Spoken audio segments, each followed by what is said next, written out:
Bonsoir mes chers amis. Euh, j'ai vu toutes vos interpellations, les messages que vous m'avez envoyés.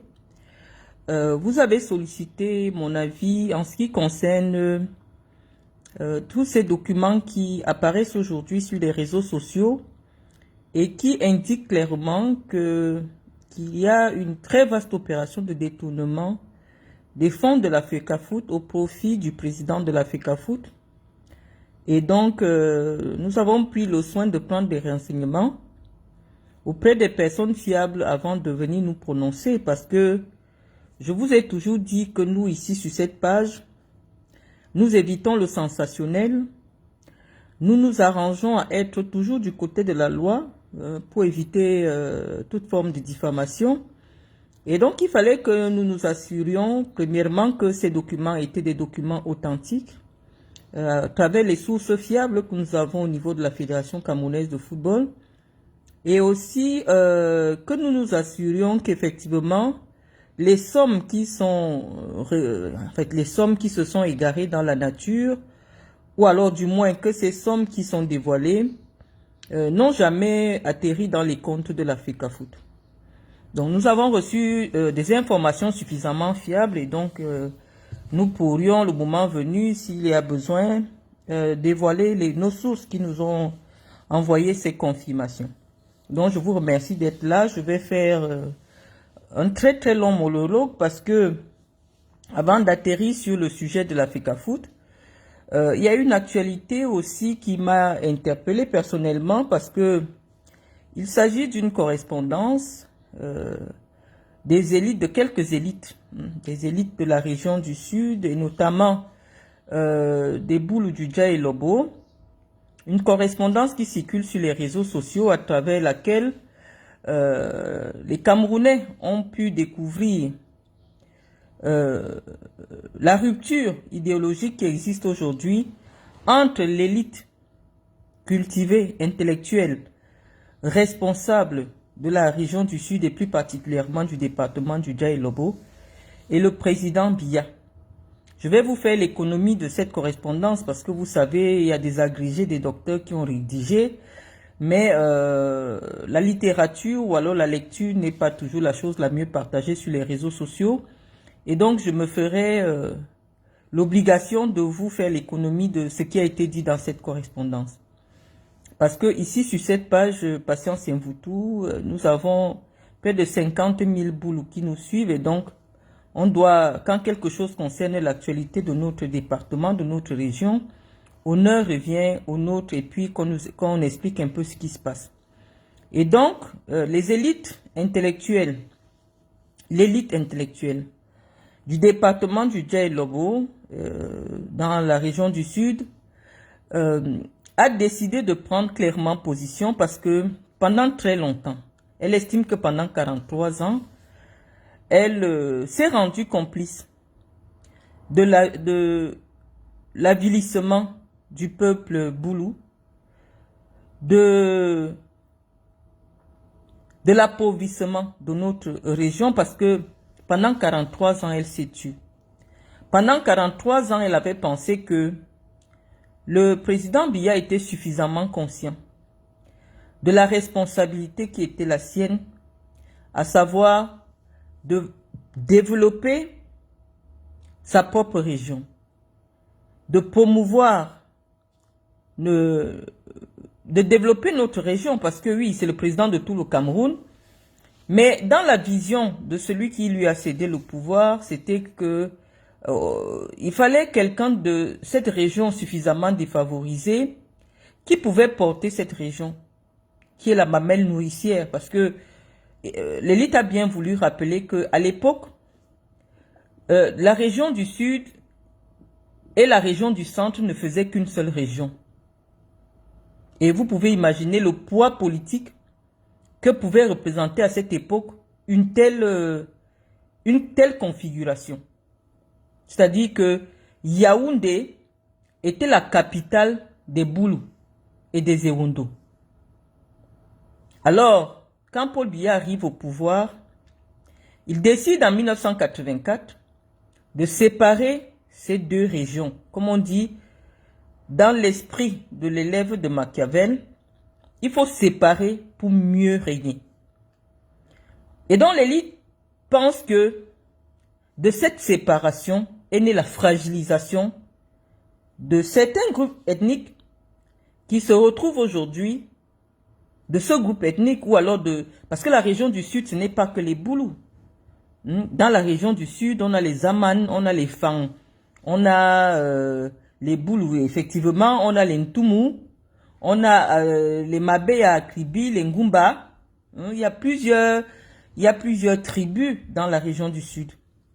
Mais l'élite aujourd'hui intellectuelle pense que à partir de cette scission, de cette séparation administrative, la région du Sud s'est retrouvée le parent pauvre du renouveau. Elle fait le bilan, elle fait l'exégèse des 43 ans au pouvoir de notre frère. On n'a pas acheté au marché, on veut bien être républicain, mais on ne peut pas oublier que Biye Abimvondo, Paul Barthélemy, est né en Vomeka, que ses parents sont de Vomeka, dans le département du Djailobo. Et donc, cette élite estime aujourd'hui que c'est très honteux. 43 ans plus tard, qu'est-ce que le Djailobo ou la région du Sud va présenter comme bilan aux Camerounais pour dire et demander encore aux Camerounais de donner un énième mandat à ce monsieur qui, visiblement, veut faire le cinquantenaire à la tête de l'État du Cameroun. Et donc, l'élite intellectuelle, c'est pas moi qui dis, parce que quand vous allez faire les coupures, vous irez dire que c'est malin. Je dis que je suis en train de vous expliquer ce que les docteurs à Baoyonou, les professeurs à Baoyonou et autres ont écrit dans leur correspondance. Donc, j'explique. Ils disent que ils ne peuvent plus cautionner ou alors se taire et dire que la région du Sud, l'élite de la région du Sud est complice de la forfaiture de M. Biya à la tête du pouvoir. Et donc officiellement, elle ne voudrait pas qu'après, commencer à poursuivre tous les boulots pour leur dire que c'est vous qui avez gouverné le Cameroun pendant 43 ans. L'élite du Sud vous explique que c'est nous, les plus marginalisés de tout ce cycle qui existe au Cameroun depuis 43 ans. La preuve, Paul Biya n'a promu que des gens de sa famille nucléaire, de sa famille, toute élite du Sud qui a été promue a un lien de parenté, un lien de sang, direct ou indirect. C'est-à-dire que tu as épousé l'enfant de la sœur de Paul Biya. Oui, on te promeut. Tu as épousé le neveu de l'enfant de Paul. Il faut que ça tourne autour. On appelle sa maison en Vomoka de la Grande Barrière. Donc, si tu n'as aucun lien avec la Grande Barrière, parce que c'est comme ça qu'on appelle sa maison. Il a installé au village, il a construit une grande barrière et ses frères n'ont pas accès à lui. Donc, on dit qu'il faut être parenté avec la barrière. Si tu n'es pas parenté avec la barrière, tu peux avoir les agrégations, tu peux avoir les doctorats, tu peux avoir ce que tu veux, tu peux être ce que tu veux. Malheureusement, tu ne seras pas différent d'un Bamileke ou de quelqu'un d'autre. C'est ce que Abba Oyono dit. Et donc, ils disent que pour 2025, ils interpellent tous les boulous. Je pouvais m'exprimer en boulou, hein.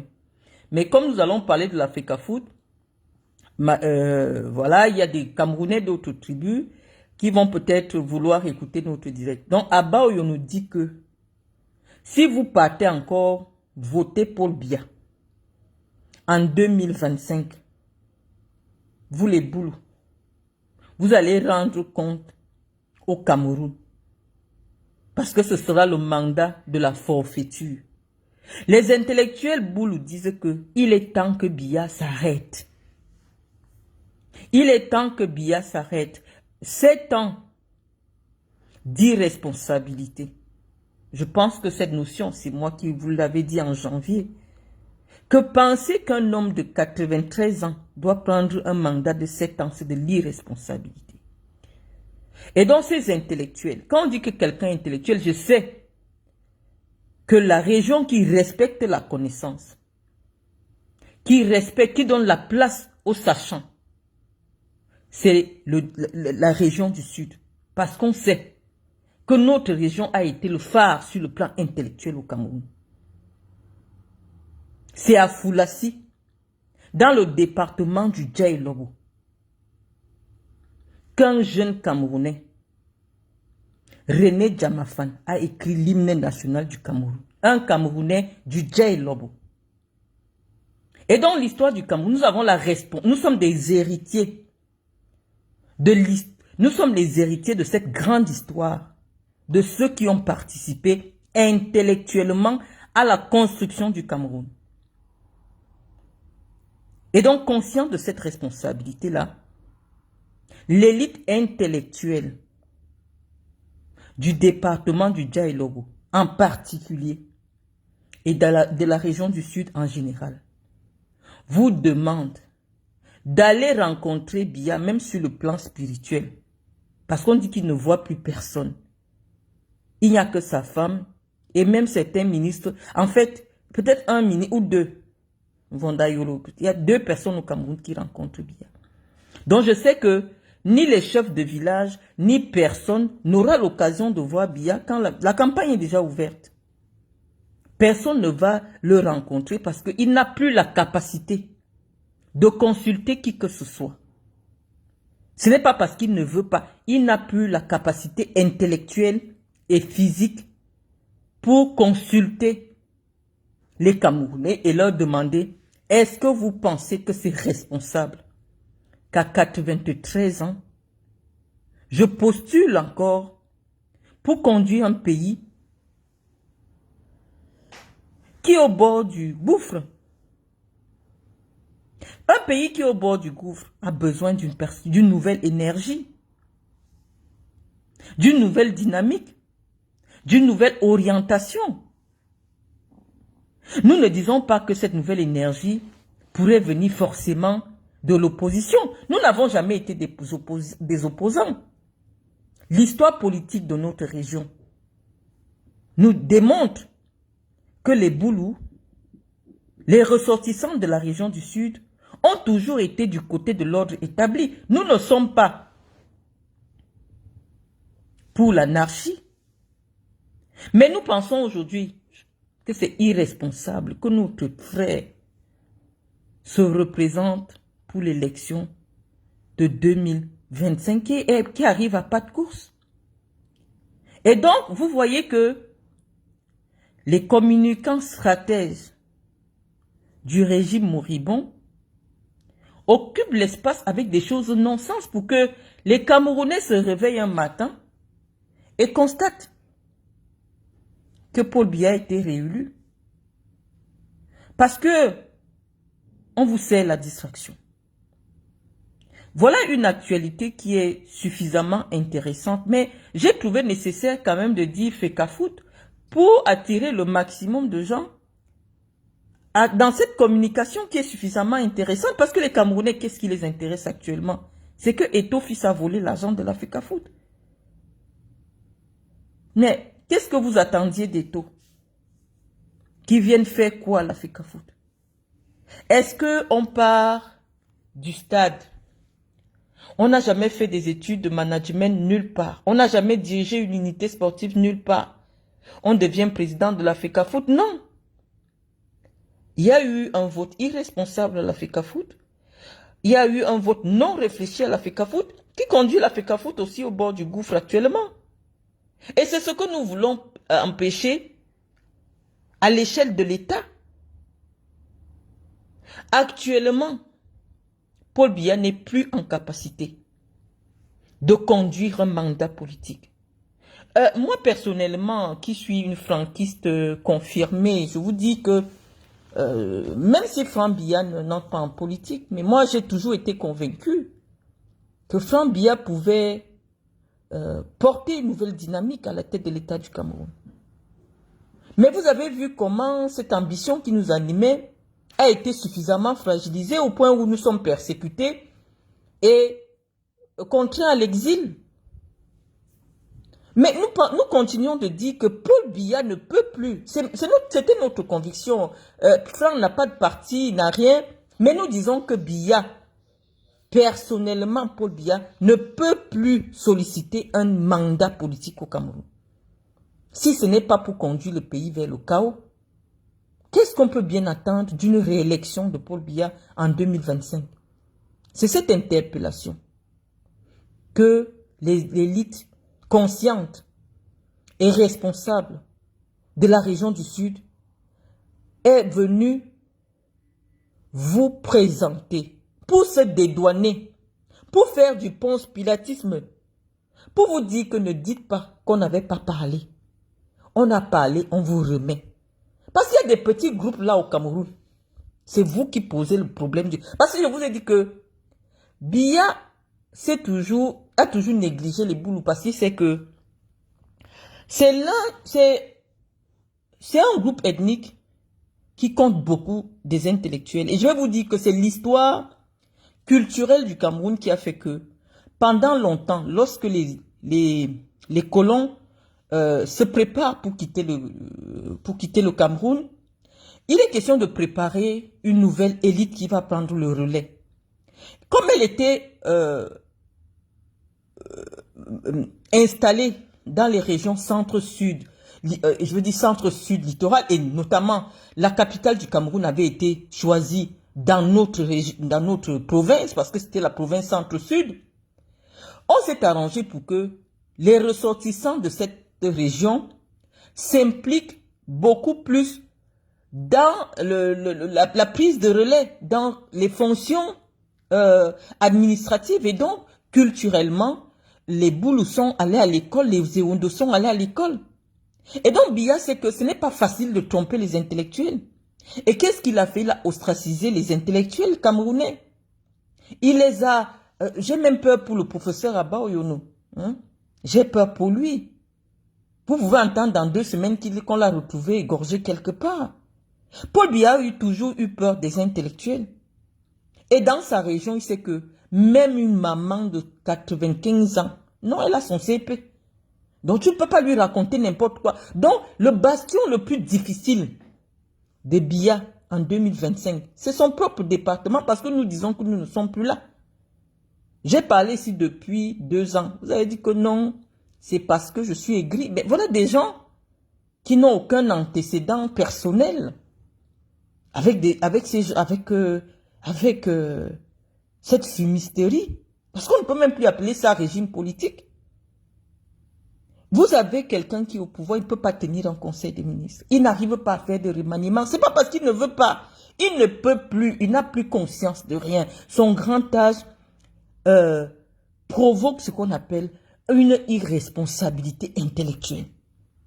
On vous a expliqué cela. Ce n'est pas parce qu'il ne veut pas. Lui-même aujourd'hui, il est en otage.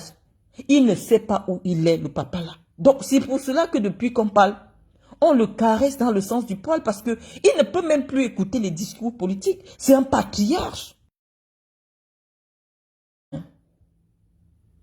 Moi, je ne peux pas m'asseoir pour attaquer Biya. Il n'est plus responsable. Il ne sait rien. Il ne sait plus rien, le vieux là. Donc, je vous dis de ne pas tenir Biya pour responsable de cette fumisterie. À l'heure actuelle, il a atteint l'âge de l'irresponsabilité intellectuelle. Même le choix de son propre pantalon, il ne peut plus le faire. C'est quelqu'un qui lui dit comment il s'habille. Ceux qui ont connu le président Biya dans les années 80, non, l'homme, même pour s'habiller, ah non, on sentait il aimait les Francesco Smalto. On sentait que c'est lui-même qui choisissait ses vêtements. Mais lorsque vous voyez ses accoutrements aujourd'hui, vous ne pouvez pas dire que c'est lui-même qui choisit ses vêtements. Donc si quelqu'un est incapable de choisir son vêtement, il va choisir un ministre, il va choisir une orientation politique, il va définir un cap politique. Non, il n'est plus en capacité. Actuellement, on le gère comme une personne âgée qui est dans une maison de retraite de luxe.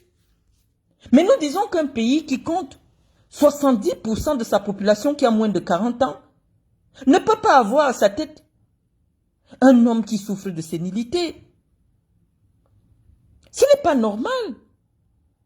C'est ce que les intellectuels de la région de Paul Biya vous disent. Que nous sommes des éclaireurs de conscience. Le blanc nous a remis le pays sur le plan intellectuel, de diriger les consciences des Camerounais. Parce que ailleurs, ce sont les intellectuels, les Montesquieu, dans l'esprit des lois, qui ont dit ce que devrait être la démocratie, la liberté et tout. C'est les intellectuels qui ont pensé la vie de tous ces pays que vous enviez. Mais qu'est-ce qui est arrivé quand Paul Biya a voulu installer la Gabégie? Non, il y a eu un ravalement de valeurs. Au Cameroun, un intellectuel, pour un Camerounais, ne vaut rien. C'est un affamé, il a faim, il n'a rien. Qu'est-ce qu'on respecte au Cameroun? Quelles sont les valeurs qu'on a instituées? Oui, mon direct est fortement signalé. C'est la valeur de l'argent. L'argent à tout prix, l'argent, oui, on ne sait pas, qui n'a pas de traçabilité. Tout le monde est devenu, c'est la course au plus grand voleur. Et dont les amis, oui, actuellement, on est en train de courir derrière et tout. Je vous avais averti, vous m'avez insulté. J'ai dit, il y a des sujets, dès que je vous pose le diagnostic, après, je ne reviens plus dessus. Ça sert à rien de venir me dire, oui, Marlène, tu avais vraiment raison, et tout, là, il n'a plus rien volé, il a volé 300 millions. Mais attends, il a volé tel montant, il a volé, vous criez derrière lui. Je vous avais dit, peut-être à ma manière, qu'on ne pouvait rien attendre de bon de quelqu'un qui est ruiné. On ne peut rien attendre de bon. Mais on ne va pas passer notre temps à parler de lui. Moi, j'ai parlé 2 ou 3 fois, il s'est retrouvé devant ma porte. Pourquoi il ne cherche pas Boris Berthold? Je n'ai publié aucun document. Pourquoi il ne va pas chez Boris Berthold? Parce qu'ils savent que c'est de la distraction. Le problème est clair. En ce qui concerne l'Africa Foot, on dit aujourd'hui que l'Africa Foot est insolvable. Ça signifie quoi? Elle n'a pas d'argent pour respecter ses engagements. Je vais vous expliquer, peut-être pour vous permettre pour nous permettre de faire une transition. Parce que même sur le cas de Paul Biya, il n'y a plus rien à dire. Si vous partez voter Paul Biya, vous les Bamileke là, vous les nordistes là, c'est votre problème. Nous on a déjà parlé, on est quitté dessus. Nous on ne veut pas voir des gens arrêter les uns et les autres avec les couteaux pour dire que vous finissez avec nous. On a déjà déposé comme Ponce Pilate. Faites ce que vous voulez parce que c'est vous qui dérangez. On parle comme ça sur Internet. Mais les Bamileke vont aller s'asseoir, ils vont voter Paul Biya. Juste pour nous énerver sur les réseaux sociaux. C'est vous qui votez Paul Biya. C'est vous là. Vous qui n'avez pas de véritable conviction. Pourquoi un Baham peut être mon président? Mieux, je vote Paul Biya. C'est vous qui avez ce type de considération là-bas. C'est vous qui dérangez.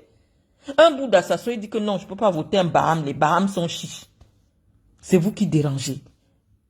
Mais on vous dit que la vie ne doit pas se limiter à votre comptoir. C'est-à-dire que dès que toi tu vends, le Cameroun peut se brûler, tu t'en fous. Il faut avoir la responsabilité. Il faut avoir le sens de la responsabilité citoyenne. Nous ne sommes pas nombreux. C'est pour ça que Biya s'en fout de nous. Parce que si nous étions 2 millions au Cameroun, Paul Biya ne pouvait pas faire 15 ans au pouvoir. Parce que c'est 2 millions d'intellectuels qui allaient lui dire que l'alternance politique est une opportunité, c'est une chance. Parce que tous les États qui se sont développés, c'est parce qu'il y a eu une multiplicité d'opportunités. Si le Nigeria aujourd'hui, un géant d'Afrique, première ou deuxième puissance d'Afrique, c'est bien parce qu'il y a eu, ils peuvent compter 23 présidents. Ils ont eu l'indépendance la même année que nous. Mais pourquoi vous pouvez expliquer que le Nigeria se trouve à ce niveau de développement? Bon, on va dire que c'est les anglo-saxons. Ils ont une autre culture, une autre façon en fait, une autre approche philosophique de la gestion de la chose publique. Oui, ce sont les anglo-saxons. Mais on peut aussi venir en Afrique francophone. On a un exemple patent, la Côte d'Ivoire. Si la Côte d'Ivoire est devenue la plateforme tournante de l'Afrique francophone aujourd'hui, c'est bien parce qu'elle peut compter cinq chefs d'État. Nous avons eu l'indépendance la même année. Mais lorsqu'on vous montre les autoroutes, lorsqu'on vous montre les réalisations générées par ces différents mouvements idéologiques, non, la Côte d'Ivoire nous a dépassés. La Côte d'Ivoire nous a dépassés de très loin. Nous sommes dans le régime de l'immobilisme, de l'attentisme. Tout le monde attend. On attend encore quoi? On attend quoi? On attend quoi? La mort n'est pas une perspective. La mort est une fin. On ne peut pas dire qu'on attend la mort de quelqu'un avant de réfléchir comment on va développer le pays. Ça n'a pas de sens. On ne peut pas se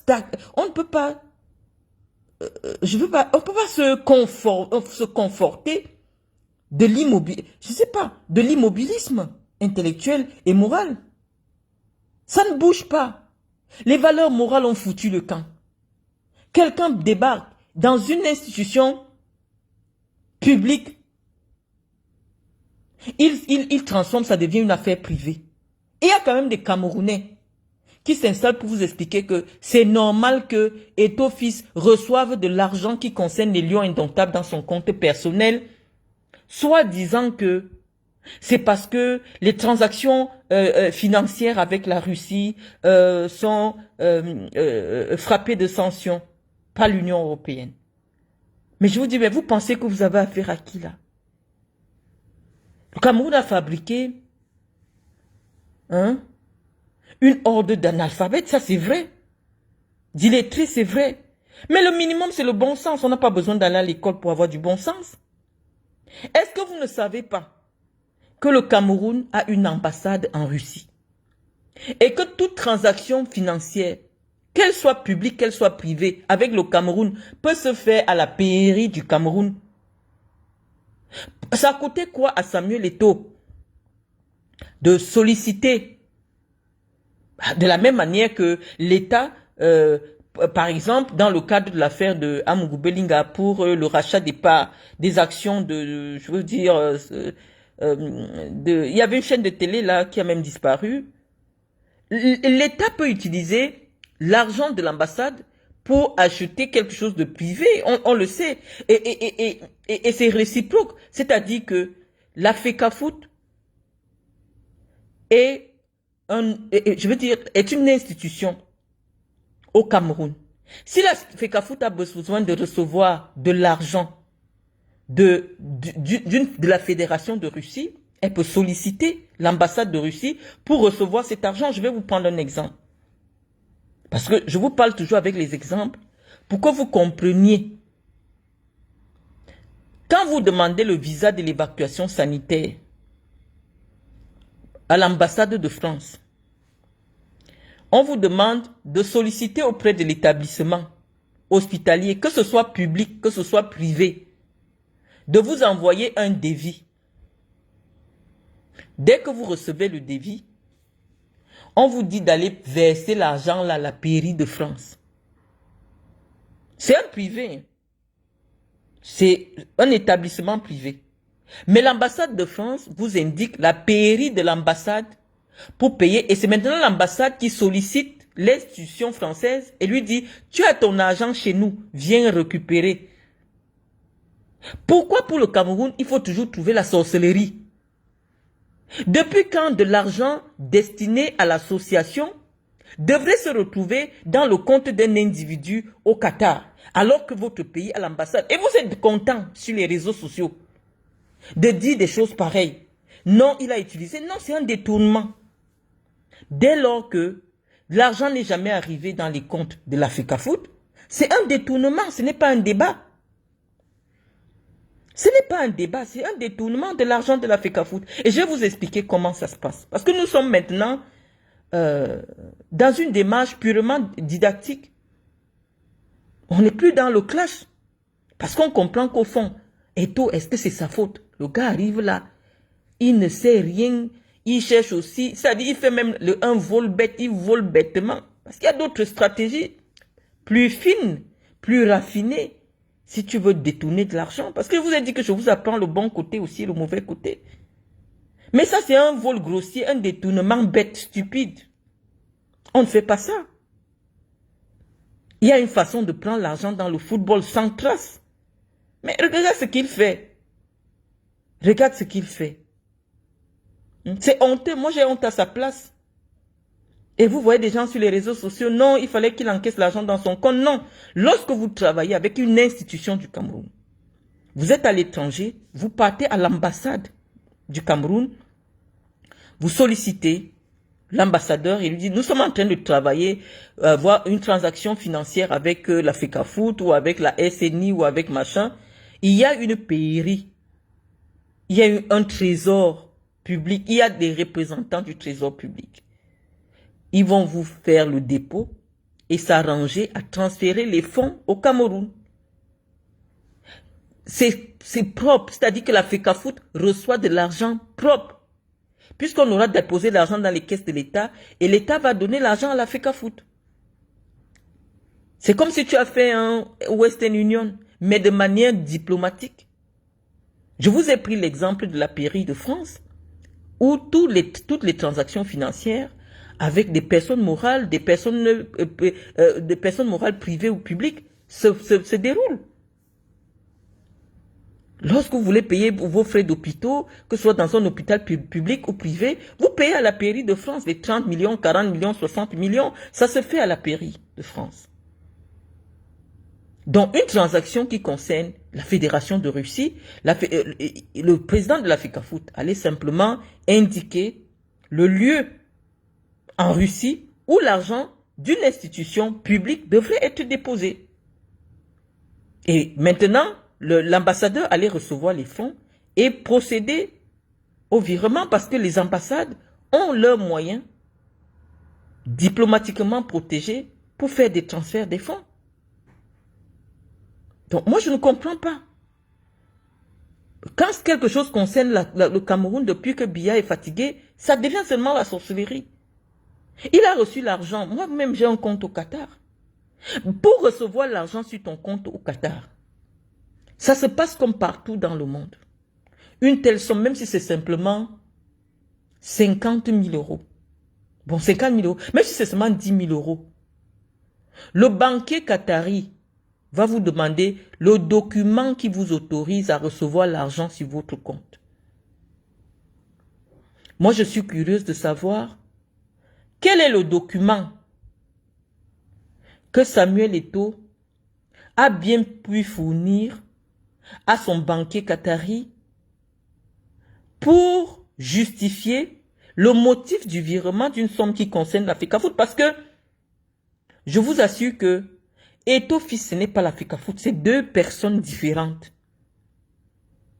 Quand vous arrivez chez votre banquier, vous lui présentez une correspondance des paiements, des droits, parce que je voulais vous expliquer comment ça se passe la négociation des matchs amicaux. Lorsqu'il y a un match amical qui concerne les Lions indomptables du Cameroun, en principe, l'État du Cameroun s'assure que tous les déplacements des Lions soient couverts. Ça, c'est contenu dans une convention qui a été querellée pendant plusieurs mois ici sur les réseaux sociaux. Et donc, l'État camerounais a toujours tenu à ses engagements, sans faille. Lorsque les Lions se déplacent, je vous ai dit, ça peut être une semaine. Vous voyez ce que ça vous coûte. Ça coûte des lycées dans le nord, ça coûte des collèges, des marchés. Vous voyez ce que cette équipe vous coûte. Mais l'État du Cameroun pense que l'équipe nationale du Cameroun est l'une des meilleures ambassadrices du Cameroun, fait connaître, vendre l'image du Cameroun à l'étranger. Et donc, sur le plan culturel, parce que le football fait partie de la culture, c'est une très grande ambassadrice. Et elle investit donc pour promouvoir le nom du Cameroun. Et nous sommes d'accord avec l'État. Parce que si certaines personnes dans le monde arrivent à situer le Cameroun sur la carte, c'est bien parce que le Cameroun est compté dans le monde comme une grande nation du football. Donc nous n'allons pas faire des reproches à l'État de mettre à la disposition de la FECAFOOT les moyens conséquents pour permettre le bon déploiement de notre équipe à l'étranger et à l'intérieur du pays. Donc sur cette partie-là, il n'y a pas de débat. Mais lorsque vous négociez un match amical, Les organisateurs des matchs amicaux vendent ce qu'on appelle les droits télé. Ils vendent les tickets de ceux qui vont venir voir les matchs. Il y a un certain nombre il y a de l'argent autour de l'organisation. Et dans la convention qui lie l'organisateur et les équipes invitées, il y a une partie qui dit que on devra vous reverser une partie des droits TV, une partie des recettes. Cet argent sert au fonctionnement de la fédération. Parce que je vous ai dit que les sources de financement, en dehors de la subvention de l'État, la subvention de l'État ne concerne que la prise en charge des équipes nationales. Mais pour le développement même de la FECAFOOT, pour le financement des activités propres de la FECAFOOT doit trouver elle-même ses propres moyens. Et donc pour trouver ces moyens, c'est au travers des matchs amicaux, des publicités, tout cela participe à avoir un peu d'argent dans les caisses propres de la FECAFOOT. Parce que la FECAFOOT a l'obligation de trouver elle-même ses propres moyens pour son fonctionnement.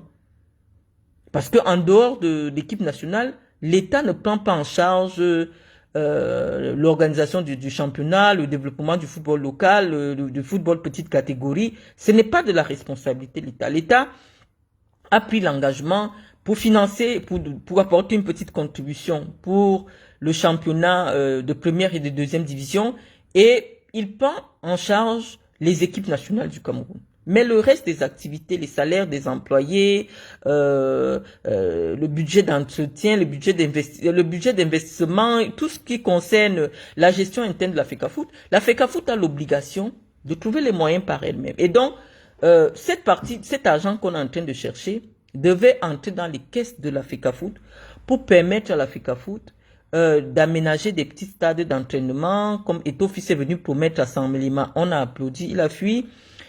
De construire un stade à Saint-Mélima comme il a prévu, à 50 millions. Non, c'est ça qui allait permettre à Eto'o de terminer le chantier. L'argent qu'il a reçu des matchs amicaux là. Mais curieusement, cet argent n'a jamais trouvé la route d'arriver dans les caisses de la FECAFOOT. Et donc, c'est un grave problème de détournement. Je vais encore vous interpeller ici pour vous dire que lorsque quelqu'un est condamné sur le plan moral, bon, est-ce que ce type de discours, ça rentre même dans vos oreilles? Voilà quelqu'un qui a été condamné. En Espagne, son pays, son deuxième pays, où il a la nationalité, on dit que c'est quelqu'un qui a des problèmes avec l'argent. C'est quelqu'un qui ne sait pas gérer l'argent. C'est quelqu'un qui ne respecte pas je veux dire, ses responsabilités financières. Vous avez dit que les Blancs sont trop jaloux de vous. Que les Blancs sont jaloux d'Eto'o. C'est vous qui êtes le problème. Je dis, est-ce que ça... Venez plus souvent me réveiller pour vos problèmes. Est-ce que vous voulez qu'on vous explique quoi? Quelqu'un sort, on dit qu'on vient de le condamner, que lui, il a des problèmes avec l'argent. Que l'argent, il est toujours en train de faire les faux trucs avec l'argent. Vous dites que non, les Blancs sont jaloux. Ça ne fait même pas 5 ans. Vous êtes encore en train de courir derrière lui qui l'a volé. Est-ce que c'est lui le problème? Non, ce n'est pas lui le problème, c'est vous qui avez un problème. Il faudrait qu'à partir de maintenant, cette nouvelle ère politique que nous appelons de tous nos voeux, que désormais, ceux à qui nous confions les responsabilités publiques puissent quand même faire preuve de probité morale. Mais moi qui suis assise là, si sur un plan moral, les gens, il y a un problème, non. Non, pour la bonne marche du Cameroun, sacrifiez-moi. Votre éveil passera aussi par là. Soyez exigeants. Les gens ne sont pas jaloux de vous. Non, il faut à un moment donné qu'on dise à Samuel Eto'o, Samuel, tu as un problème avec l'argent. Samuel, un milliardaire, ça a des sociétés, on voit. Tu es milliardaire, tu fais comment pour avoir de l'argent? Non, c'est pas des choses comme ça. Et on peut comprendre, ce n'est pas évident. Pour quelqu'un qui avait l'habitude, du coup, 4 fois par semaine, il a 1 milliard. Il ne sait pas comment on investit, il ne sait pas comment. Donc, il prend où il voit. Il prend où il voit. C'est pas un investisseur. Et quand il prend, c'est pour louer un jet privé, acheter les montres de 100 millions, faire le snap sur TikTok, la vidéo sur TikTok et vous montrer. Parce qu'il pourrait même prendre l'argent comme ça. On dit que non. Eto'o vient de lancer une société de transformation de bananes. On allait même quand même se taire. On allait se taire pour dire que non, ça c'est un gars qui réfléchit. Mais quand on s'imagine que cet argent a fini chez Rolex, ça nous pose un problème. Après, vous allez dire qu'on a des langues de vipère. Il fait quoi avec cet argent? Ou alors, on a pris cet argent pour aller payer les dettes. Parce que c'est ça le système. On emprunte, on prend la FECAFOOT pour payer les dettes personnelles. Moi, je dis qu'il n'y a plus rien à dire. Ce n'est pas que l'argent de la Russie. Parce que ces laudateurs nous disent que non, par rapport à l'argent de la Russie. Mais les gars vous disent qu'ils ont les dossiers. Ils ont encore pour le Mexique qu'il a volé. Ils ont encore pour ceci qu'il a volé. Moi, je vous ai déjà dit, c'est un constat. Dès que vous voyez quelqu'un dans les meetings du RDPC, Ayop, c'est un bandit. C'est un voleur. C'est une rapace. Donc, moi, quand je vois quelqu'un trop... Attends, il fait son anniversaire. Ou il fait quoi? On dit qu'il paye les journaux. Je vous ai dit ça il y a 2 semaines. Moi, mon choix, c'est Paul Biya. Depuis quand un président de fédération sportive se prononce sur un choix politique? C'est la fémania. Je vous ai dit que Eto'o, à force de flirter avec les fémanes, lui-même est devenu féman. Vous êtes venu nous insulter.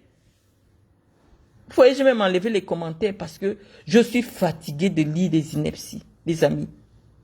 On ne parle pas d'Eto'o fils qui est chez lui, gère ses milliards. On parle d'un homme en qui, aujourd'hui, à qui on a remis la responsabilité de fabriquer 10 000 Samuel Eto'o.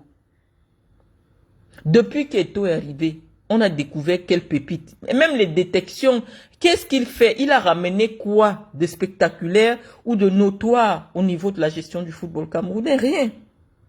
Que la sorcellerie. On crée des histoires, les églisiens, les machins. C'est que des trucs à la con. La plainte là n'ira nulle part. La plainte là n'ira nulle part tant que Paul Biya est là. Hein? On vous a déjà dit que la justice n'existe plus au Cameroun. Tant que Chantal Biya est là, parce que Paul Biya, lui, c'est déjà une légume. Paul Biya en otage. Donc, on ne parlait même plus de Paul Biya. Ça ne sert plus à rien. Le vieux, on l'a enfermé dans une maison de retraite de luxe. Il n'est plus au courant de rien de ce qui se passe au Cameroun. Donc, n'invectivons plus ce papa-là. Lui-même, il est la victime d'un système qu'il a créé. Ça l'a avalé lui-même. Comment vous pouvez dire que vous avez un président, aucun ministre ne le voit, et ça ne vous choque pas? Aucun ministre ne voit Paul Biya, en dehors de son frère du village Mbondayolo et Chantal Biya. Le ministre qui vous dit qu'il voit Paul Biya, qui vient de parler, on voit. Donc c'est Chantal Biya qui vient dire que il a dit que, alors que c'est faux, lui-même n'a plus conscience. Je vous dis que quand on a 92 ans, on revient dans le cycle fœtal. Vous savez ce que c'est que le cycle fœtal? Les femmes qui ont déjà porté la grossesse savent que c'est dans la journée. Prends mon téléphone là.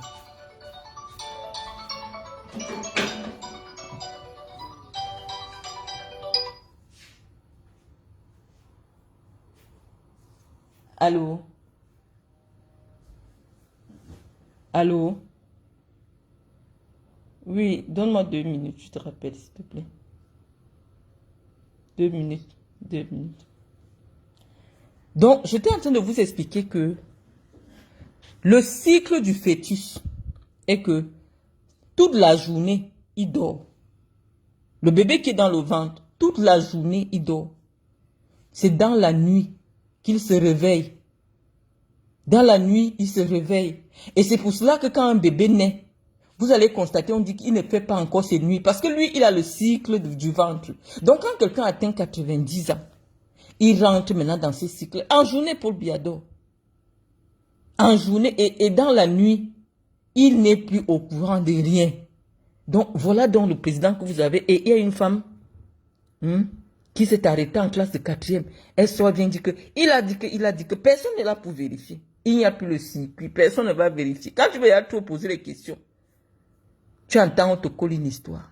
Comme celle que je viens de lire aujourd'hui. On dit que c'est Marafa qui a créé le MRC. Je dis, mais attends, c'est quoi cette débauche intellectuelle-là? Après, sur les réseaux sociaux, hein, n'importe qui se lève, il crée n'importe quoi. En tant que ministre de l'administration territoriale, c'est toi qui signe les autorisations, c'est à toi que revient la charge d'organiser, en fait, de donner des autorisations pour la création des partis politiques. En quoi ça devient une responsabilité morale et intellectuelle aujourd'hui de la part du ministre qui a donné l'autorisation à la création d'un parti des Bambilés? Pourquoi ça devient un problème politique pour Marafa? J'ai lu chez ce Patrick Bala qui m'insulte que non, Marafa doit mourir en prison parce que c'est lui qui a créé le MSC. Mais attends, quand Djadja a fait créer combien de partis? Donc, on ne devait pas créer le MSC. Et donc, comme il a créé le MSC, c'est parce qu'il voulait se servir du MSC pour prendre le pouvoir. Je vous ai dit, c'est avec des motifs aussi fallacieux qu'on a détruit toute l'élite intellectuelle et politique du Cameroun. Tu es ministre de l'administration territoriale. Est-ce que tu devines déjà que Patrick Gassam sera membre du MSC? Non, un parti politique porté par un homme politique suffisamment crédible dépose son dossier, en principe, dans un pays qui a besoin de la démocratie pour vivre. On doit donner des autorisations de création de partis. Qui allait imaginer que ça deviendrait la deuxième grande puissance politique du Cameroun? Maintenant, on dit que c'est Marafa qui est responsable de ça. Il doit seulement mourir en prison. Vous détournez le problème. On vous explique. Et moi, tout ce qui m'énerve là-dedans, c'est que c'est encore les Bamileke qui vont voter pour Biya. C'est ça qui m'énerve dans cette affaire. Essayez un peu d'avoir pitié des Camerounais. Le tout n'est pas d'avoir dans tes petits avantages. Parfois, élevez-vous au niveau de l'État. Dès qu'on va vous appeler là, vous allez encore dire que oui, Paul Biya a le meilleur choix. Non, nous on dit que ce n'est pas le meilleur choix. Nous lui avons donné le mandat de 2018 parce qu'on disait qu'il va changer la constitution pour favoriser une meilleure transition. Mais intellectuellement, le président est perdu. Il ne peut plus faire preuve de sagacité intellectuelle. Il ne fait pas exprès, c'est le cycle de la vie. Il ne fait pas exprès. Donc, je ne voudrais pas, de la même manière qu'Abba Oyono a écrit pour se dédouaner, moi je vous supplie, ne rendez pas Paul Biya responsable de ce qui se passe depuis 7 ans. Le père là lui-même est une victime. Ne le rendez pas politiquement responsable parce que à 85 ans, toute personne de 85 ans peut obtenir une protection juridique. Un homme de 92 ans n'est pas responsable, que ce soit même sur le plan pénal. Si un homme de 92 ans conduit une voiture, il te cogne, vous arrivez, il te tue, vous arrivez au tribunal, on va dire qu'il ne voit plus bien, il n'entend plus bien, les lumières lui font mal aux yeux. Il n'est pas responsable. C'est comme si un aveugle te cogne. Donc Paul Biya n'est pas responsable de notre souffrance, les amis. Ce n'est pas un sursaut de défense parce que c'est mon frère. Je dis non. Humainement, un homme de 92 ans n'est pas responsable de quoi que ce soit. Regardez vos parents à la maison qui ont 80 ans. Même pour compter leur argent, vous leur donnez 100 000, ils ne peuvent pas compter. Combien de fois quelqu'un qui a 92 ans, il subit, il n'est même plus au courant. Il peut même trouver quelqu'un sur sa femme, il ne saura pas ce que c'est. Il va dire, vous êtes en train de bagarrer. Il ne saura pas ce que c'est. Parce que la relation sexuelle est un lointain souvenir. Il y a quelque chose qu'il a même oublié. Il ne sait pas. Donc soyez indulgents vis-à-vis du président Biya. C'est ce que je vais vous dire. Vous voyez que je suis sollicité au téléphone. On fera peut-être un autre direct, un autre jour. Mais l'essentiel de ce que j'avais à vous dire ce soir, c'est que Ethofis a eu tous les moyens pour mettre l'argent au niveau des ambassades pour que l'argent soit viré dans les caisses de l'Africafoot. C'est ce qui se passe généralement. Même quand les Lions sont à l'étranger et que l'État veut envoyer de l'argent à l'État, c'est pas l'ambassade. À l'équipe nationale, on n'envoie pas l'ambassade. Pourquoi ça ne ferait pas le chemin inverse? Donc, mes chers amis, j'espère que j'ai suffisamment apporté, je vous ai apporté quelque chose dans cette sortie. Malheureusement, on ne pourra pas s'éterniser parce que je suis sollicité par des proches. Je vous remercie de m'avoir écouté et puis à très bientôt.